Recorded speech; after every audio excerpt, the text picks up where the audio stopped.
আসসালামু আলাইকুম। আমাদের বাড়ির নিচের সাইডে যে বিলের মধ্যে যে ধানগুলো ছিল প্রায় অর্ধেক ধান কাটা মোটামুটি শেষ, আর আকাশের অবস্থাটা অনেক খারাপ। তাই আজকে ভাবছি যে ধানগুলো মারাই করে ফেলবো। তাই আমি আর আমার বড় ভাই দুজনে মিলে ধান মারাইয়ের মেশিনটা যেখানে ধান মারাই করব সেখানে নিয়ে যাচ্ছি।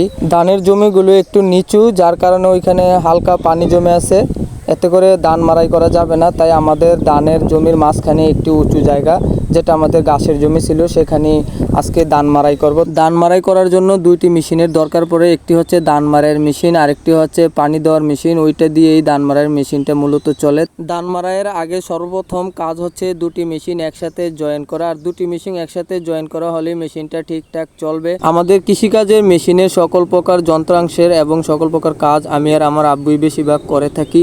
তো মেশিনটা জয়েন করার পরে মেশিনটা স্টার্ট দেওয়া হবে, আর এটার জন্য আমরা কিছুক্ষণ অপেক্ষা করতেছি, কারণ মেশিনটা জয়েন করা হলে স্টার্ট দিয়ে তারপর ধান মারাই শুরু করব। তো ভিডিওটি দেখতে থাকুন এবং ধান মারাইটি উপভোগ করুন।